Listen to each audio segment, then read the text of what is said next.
somebody that'll help me get there. And it happened to be Brene Brown's book.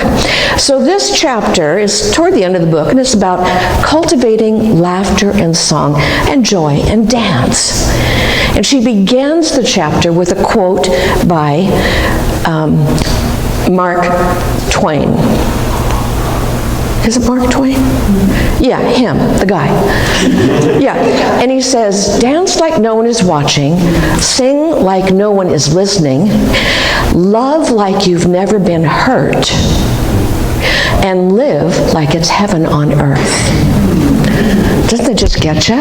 Yeah. I've always heard the thing like dance like nobody's watching, but I never heard the whole thing, sing like nobody's listening. That's what I need. And I'll tell you about that in a minute. But in the beginning of this chapter, she quotes an author of another book. And the woman's last name is Ehrlich-Reich. German, you think? Ehrlich-Reich. Nevertheless, she writes, she's an anthropologist, and she talks about how music and joy is a collective ecstasy. Collective ecstasy. I like that term. So we know that there is something that moves us in music. We all know that. I have music that I love. I listen to Hawaiian music when I want to just kind of like mellow out, you know. And then when I have to clean house, it's the big band sound. Well, you can't not move with the big band sound. And you can't be in a bad mood with the big band sound. And unfortunately, it's people like me that aren't great singers that know all the words to all the songs. So when I say I need to be where nobody's around listening to me, that's what I'm talking about. My kids used to say that when they were living, Mom's in a good mood, she's humming again. So how do moms hum? Dum, dum, dee, dum, dum, dum. That's what my kids thought. It was like the dum-dum. So I'm like, I don't think that's how I hum. Oh yeah, Mom, that's how you sound. Okay, all right. But music has great, great energy in it. And it has vibration in it. And I remember my mom asking me to help create like a tape, in those days, a tape of all of her favorite songs and the songs that she and my stepdad used to dance to, because when he passed away, she was devastated. He was her soulmate, truly, and it was very, very hard on her. But at any rate, I did that, and I thought that was great. And then I was with her, and she was playing it, and she was just weeping. And I said, Ma, you don't have to listen to that. It makes you so sad. She said, no, honey, this is important. It's helping me feel my feelings. Wow. And I went, okay, I get it. I get it. Music has so many memories for us. A couple weeks ago, I got to come to the Seaside Singers concert here. Had a great time, and my buddy, Betty, played a wonderful medley of Cole Porter tunes, which I was just tapping my foot, as was everyone else. Music does that to you. And the piece de resistance was the pianist who played Clair de Lune at the end. It was so exquisite. I mean, the tears are running down my face. The front of my dress was wet. It was just beyond perfection. And she got a standing ovation, and poor thing, she didn't know what to do with it. I mean, nobody wanted to sit down. Everybody was so moved. And finally, she just started walking down the steps. But it was so incredible. Music does that to you. My daughter said every time she hears that song, Hey Jude, by the Beatles, she remembers her very first dance with a boy and how awkward it was, and yet she said it was wonderful. But I mean, It's just those kinds of things that keep us going, and they bring us smiles, and they bring us joy, and they bring us deep, deep appreciation of beauty. Music is so important. And so is dance. And Brene says that she realizes that she kind of takes the temperature of how her family's doing by whether or not they're dancing or how much they're dancing while they're making dinner in the kitchen. I love that idea. I love that idea, to feel that safe and uninhibited, to just dance while you're cooking. I think that's so sweet. Well, the first time I read this book, which was about, I think, 2010 maybe, around there, I read that part about dancing, and I went back to being age 6. And my whole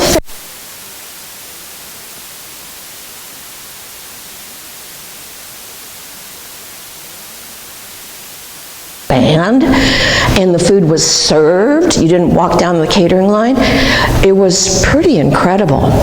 So we get through with the meal, and the couple, the newlyweds, are dancing their first dance as a newlywed couple.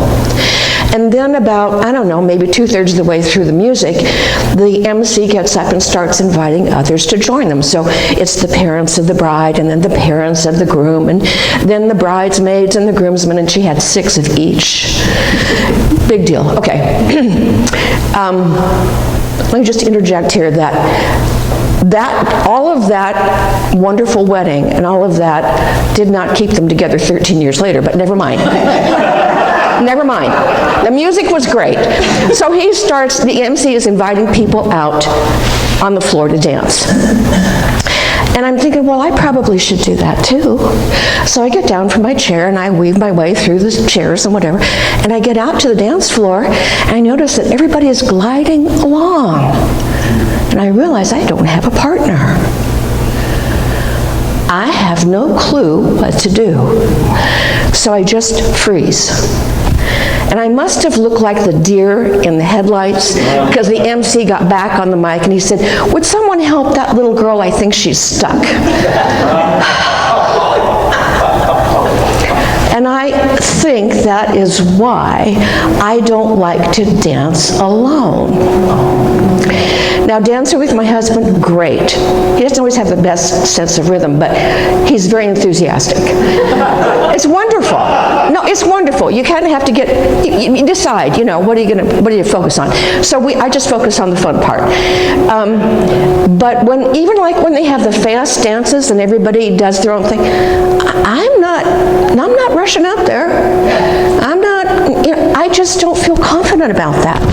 Okay, so you don't have to dance in ministry, but what I realize, it has nothing to do with that. It has to do with, I still have some unhealed issues around that.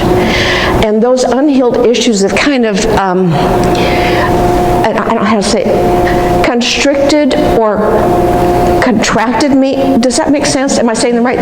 You getting the idea? Shut me down in some way. And what I know about that being shut down in some part of your life is you are not free. You are not free. So the second half of the title of this talk, this lesson, is letting go of the need to be cool and know it all. Now, I don't know about you, but when somebody does something and they do it well, and I'm attracted to that idea, I want to do that and do that well, I'm also not eager to get up there if I think I'm not going to do it well as well. So that's the thing about worrying about other people. What do they think? I didn't learn how to downhill skis till I was 39, and everybody is whizzing down the double diamonds and they're doing all these great things, and I'm still on the bunny hill, and I'm okay with that. I'm having fun. Do I wish I was on the other? Yes, but I'm not. But I was able to have fun anyway. So that whole thing about doing what you need to do to move along, and maybe not worry about how you look, Well, it's like cultivating song. I had another horrible experience. I was in the high school chorus. So proud. And that particular day we were rehearsing, and the chorus master was going up and down each riser, listening to the different harmony parts in each person. He stopped right in front of me. And he said, "You're off key, just mouth the words." Oh my God. But his job was to create perfection. And I wasn't that person. So I immediately said to myself, well, he must know that I was off key, so it's better if I just don't sing. So the whole rest of the year, I mouthed the words. But you know what? I was still happy being in chorus. Not the brightest, knife in the drawer, but, happy doing it anyway. So it's about moving past the idea of looking cool and having the courage to step out and do something, even if it's not going to be perfect. Because when we are stuck in our needing to look cool and be in control, we are really not living the fullest expression of life that God has intended for us. So, it's about moving with the Spirit. And I believe that song and dance are part of our spiritual DNA. And I'll tell you why. You ever watch a baby, a toddler, maybe even one younger that can stand but can't walk by themselves yet, and you put on a piece of music that has a good beat, and what happens? Little people start dancing. So they're kind of like doing this, and all these big diapers are out here in the back, and they're bouncing along, and they're waving their little arms. They are grinning, they are happy. They do not care what anybody else thinks about their performance. They are dancing from joy. And you look at us, okay, so we're singing patriotic tunes, I'm tapping my feet, people are clapping their hands. We get to the end of the service, we're singing the peace song, we're all swaying with the music. Movement and music are part of our souls. Part of our souls, part of our spiritual DNA. They are so important. Renee writes a story that as a mother really touched my heart. This story is about she and her daughter, and they have to go to Nordstrom's for just one thing. Now, this happens in the middle of a Saturday. She's already been working. She's, put in half her day. She says she's not in the mood to change clothes, fix her hair, do makeup. Just one thing, we're going to run in, get it, and get out. Okay, fine. So they go to Nordstrom's. They go and they get the one thing and they get done. And then her daughter says, oh, remember we had to do such and such in the shoe department. And Renee goes, okay, fine, as long as we're here. They're taking the escalator, I don't know if it's up or down, and they see these three exquisite women who are perfectly styled and coiffed and made up, and they're equally made up, beautiful, turned out, three daughters. And she starts to go to that place where, no, don't compare, because nothing robs your joy faster than comparing. So she's telling herself this, and she looks over, and her daughter is over in the department next to the shoes, and she's dancing to the music, and she's kind of waving her arms around, just totally uninhibited. And she catches an eye of her daughter's expression, because her daughter has seen what the gorgeous three and the beautiful three have looked at her with that look of, what a fool, or whatever. They were thinking it wasn't complimentary. And Renee goes, OMG, what do I do? Throw her under the bus? What do I do? Before she'd even formulated the thought, her body is moving, and she goes running across, kind of skipping across the departments, and she goes, honey, you forgot the fun part, the crazy scarecrow part. And she goes running over by her daughter and starts waving her arms and dancing with her. And all of that judgment part of the gorgeous three and the beautiful three is gone. I mean, their faces just changed completely. Completely. So what I know is the same thing I tell you every time I talk, regardless of what the topic is. I say that we collectively can live with more joy, we can live with better intention, and together we can co-create a world that works for everyone. Now maybe I don't say it exactly that same way, but it's kind of in there in every talk I've ever given you. And I'm so grateful that you showed up today. I mean, it's a holiday. You could have easily been doing something else, but I bet you didn't want to miss Dorothy. Nah. Yeah, thank you. So it goes back to that idea of who we are. Who are we? We are divine children of the Creator. We are divine emanations, expressions of God. And what is our work here? Our work is to love. To love, to love, to love. And sometimes the way we get to love is by remembering what music makes us happy. And don't just take it for granted. Turn the radio on and turn it up, or wherever you have the music that really sings to you.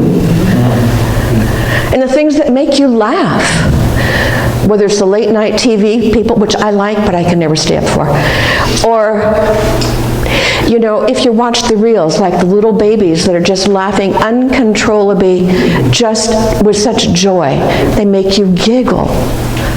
They make you giggle. Or the silly reels about cats or dogs or whatever. Find the things that make you laugh and laugh. That's your job. Your job is to be in joy.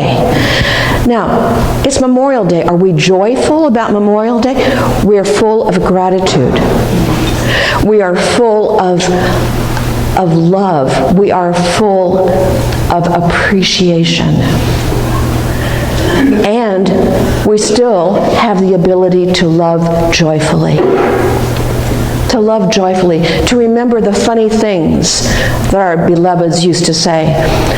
One of the things my daughter used to say is, I don't prefer that. Okay? So, I mean, it's just kind of a funny thing that we say, I don't prefer that. And then one of her big things is whenever between my daughter and I would always try to see who could get to be the first one to wish somebody happy birthday. So when you have time differences across the U.S., it's a little tricky sometimes. But her thing is, happy birthday, cha-cha-cha. Happy birthday to you, cha-cha-cha. And so, you know, the cha-cha-cha was a big Holly thing, and that's what she did. And so we try to remember that, and we try to laugh about that, because that was who she was, funny in her own little way. So like Twain said, dance like no one is watching, sing like no one is listening, love like you've never been hurt, and live like it's heaven on earth. We can do this together. God bless us all richly.